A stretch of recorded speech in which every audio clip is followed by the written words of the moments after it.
Hello, I'm Tim Shoebridge. Welcome to this video. If there's one question I get asked more than anything else on my YouTube channel, it is, what reverb did you use on that? I get that so often, and the trouble is, if it's a video that I recorded a while ago, and if it's a video where I recorded different segments of music and used different reverbs on different bits, then I really can't remember. So I do apologise if I don't answer you always with those questions. What I thought I'd do is just show you my little sort of pedal corner, as I call it. Over there I've got a bunch of pedals, and these are the ones I use most of the time, so they're kind of permanent there. They are basically a bunch of delays and reverbs. Unfortunately, it's nothing really exciting over there. There's nothing vintage. There's no Roland Space Echoes. There's no vintage lexicons or anything like that. These are all fairly up-to-date pedals that I've got here. They're just ones that I've collected over the years, pedals that I kind of levitate to. They kind of end up being, most of them end up being set in terms of the controls, and I very rarely sort of fiddle around with them. I know that if I want a certain type of reverb or a certain type of delay, then I go to a specific pedal, and there are a little chain of them there. So we'll go through that. What I'm going to do is just play you a little bit of ambient piano on a loop, so you're going to get fed up with that very, very quickly. So sorry about that, but I'm going to play it on a loop, and then we'll just go through the different pedals and hear some examples of what they can do. There are some here with lots of different algorithms. It would take a whole video just to go through one pedal. So I really do suggest that if there's a pedal there that you think you might like, then check out all the other videos about it on YouTube, check out demos and reviews, because there are plenty of those out there. So without further ado, let's get on. I'll play my little piano loop, and I'll talk you through the pedals that I've got in my little pedal corner. So all these pedals I'm going to show you here, they're stereo. They're stereo in and stereo out. That's the basic requirement for me, is to have stereo ins and outs, because I want to be able to put stereo signals through the pedals. So we're going to start with the top right hand side one. It's the Boss DD200. This is actually the most recent purchase that I made. It's a dedicated digital delay pedal. Lots of different algorithms, as you can see. The one you're hearing right now is dual echo.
So that's the DD200. Let's move on to another delay pedal. This is a very much a boutique make. This is Dreadbox.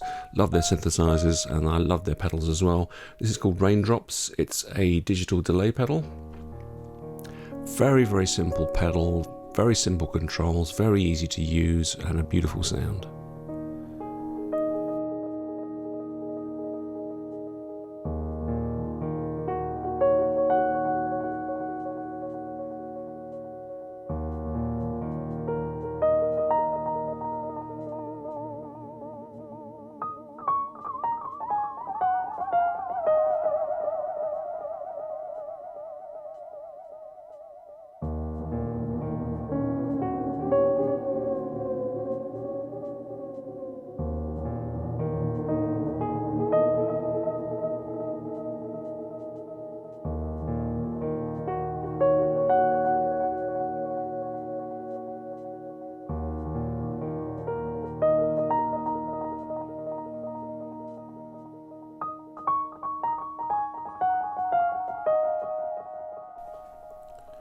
It's a very nice pedal, definitely check it out. Let's go on to the next one. Now I've got two of these pedals from Meris. These pedals sound absolutely gorgeous.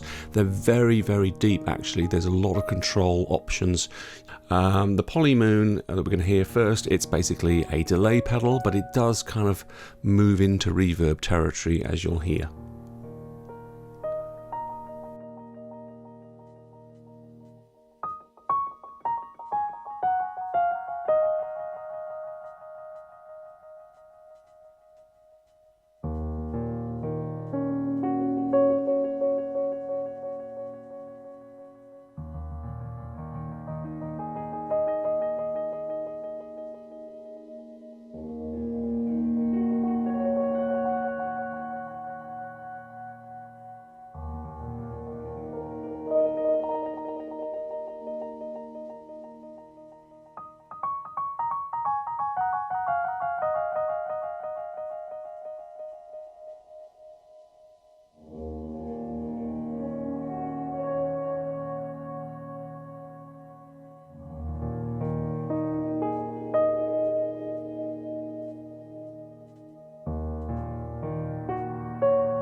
There are various algorithms here. This is with a phaser.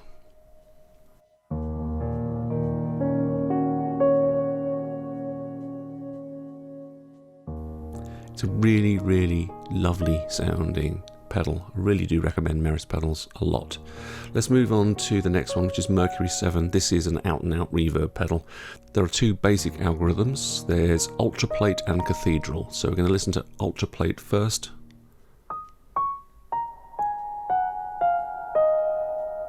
It's a really gorgeous, almost infinite reverb. It just sits there beautifully in the background. It's not overpowering at all.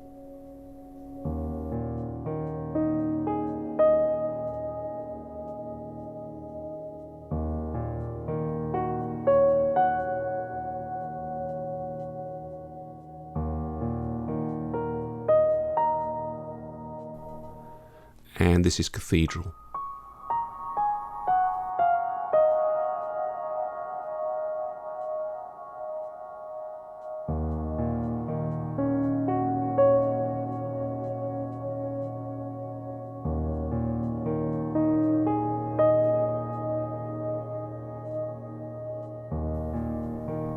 And of course, we can mix multiple pedals together.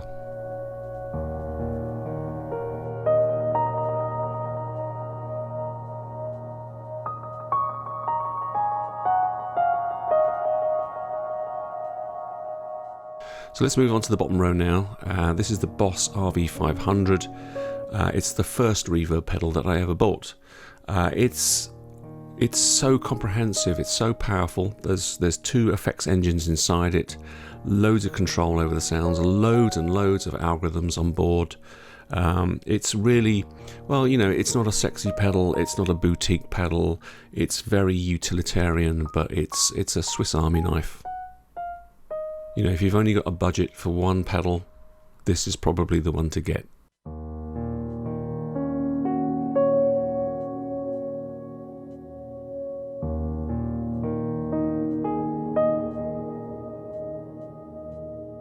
I'm not going to go through all the algorithms with this pedal.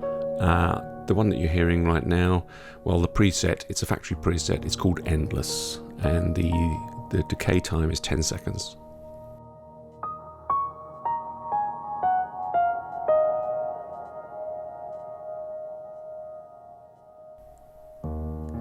Really, really nice. Right, let's move on to another Dreadbox pedal. This is called Darkness. I believe, I need to check, but I believe that this has got Sine Vibes algorithm inside it, one of the algorithms from the Typhon synthesizer. Again, it's a very, very simple pedal, very simple controls, very easy to use, and it absolutely sounds wonderful.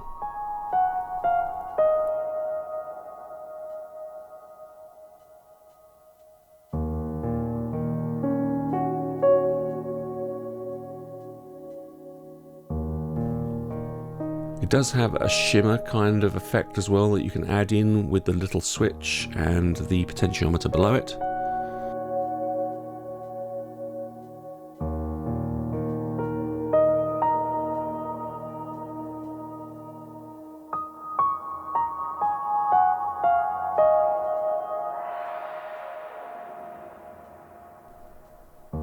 So you can get some really, really interesting effects by kind of detuning the shimmer.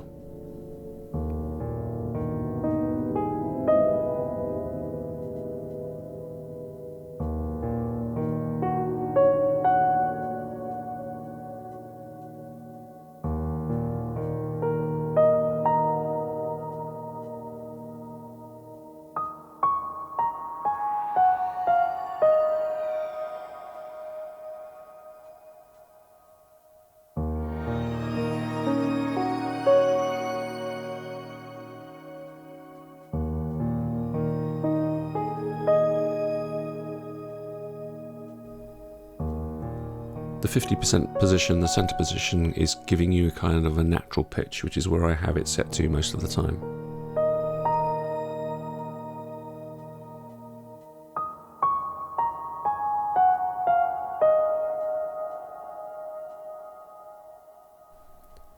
So talking of Dreadbox, it was actually the Dreadbox Nix semi-modular synthesizer that really sort of like got my interest in a company called Crazy Tube Circuits, a Greek pedal manufacturer, and this is Splash. This is their Mark III version of Splash. This is a stereo in, stereo out pedal. You've got a lot of controls there because you can set up 2 specific presets if you like, which you can then enable, disable with the main foot switches at the bottom. This is the first one.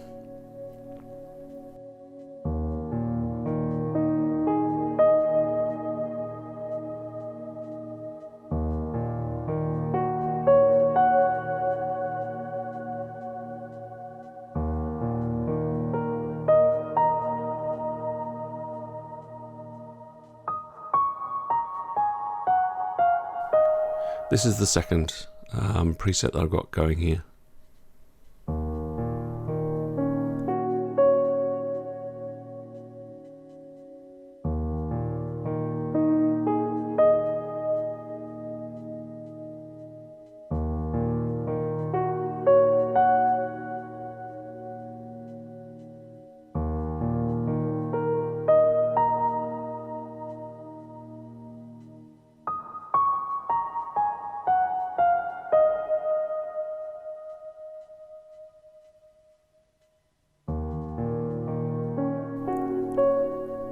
It's a really beautiful sounding stereo, almost endless, infinite reverb pedal. It's really, really nice. All right, let's move on to what's on the ground floor, if you like. We're looking at the RE20 from Boss. This is an emulation of Roland's Space Echo. It's got a reverb algorithm and a delay algorithm inside it. The reverb is an emulation of a spring reverb, and I've got to confess that I'm not the biggest fan of spring reverbs. I'm old enough to have used enough gear over the years that's had spring tanks inside them, reverb tanks inside them. To me, to my ears, it's just a quite a poor emulation of proper reverb, and it was great the day that digital reverbs kind of took over. But that's just my opinion. So this is the reverb. Very springy.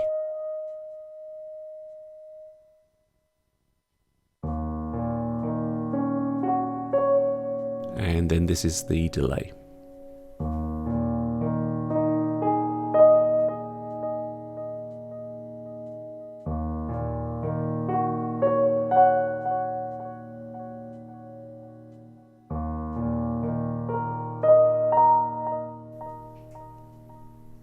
I tend to use this pedal for the delay only and use one of the other pedals to provide me with some reverb.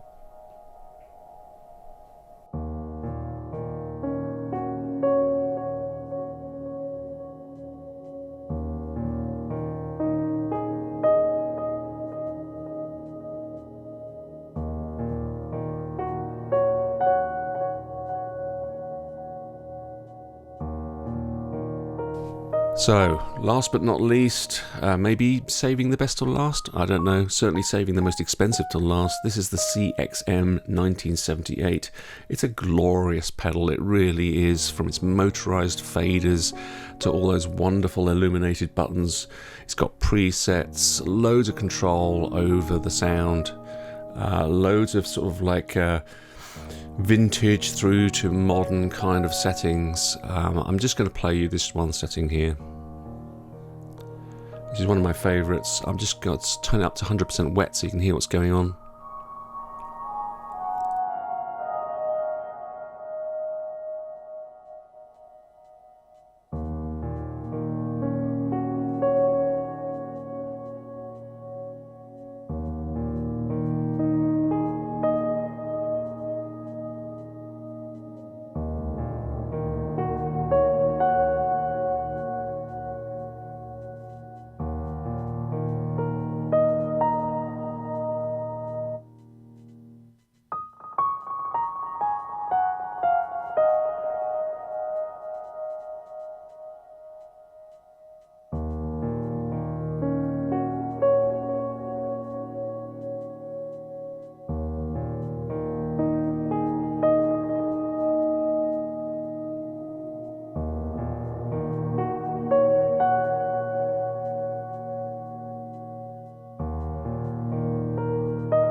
It is a wonderful reverb unit, it has to be said. Is it worth the full price? I don't know. I did actually pick this up second hand, but it still cost me a lot of money.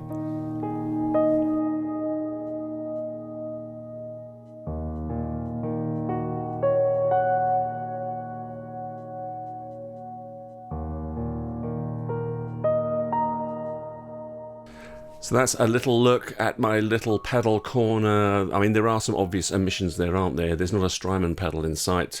That's not a conscious decision on my part. I did try a Blue Sky at some point, but as wonderful as a pedal as it is, don't get me wrong, it's wonderful. I just didn't feel that it was adding anything new, to be honest with you, compared to what I've already got. So that's the only reason. These are just pedals that I've just come across and ended up sort of like collecting. And yeah, a word of warning. I mean, if you're not into effects pedals, then a word of warning, they are highly addictive. You can end up with no money whatsoever out on the streets begging for money and for food. They are as addictive as Eurorack modules, so please do bear that in mind. But that's it. If there's enough interest in any of those pedals that I've showed you, then I'll certainly consider doing a video about them. But in the comments, please let me know your thoughts. Let me know what your favourite pedals are, your favourite reverbs and delays in particular. I'd really be interested to reading your comments. As always, thank you very, very much for watching.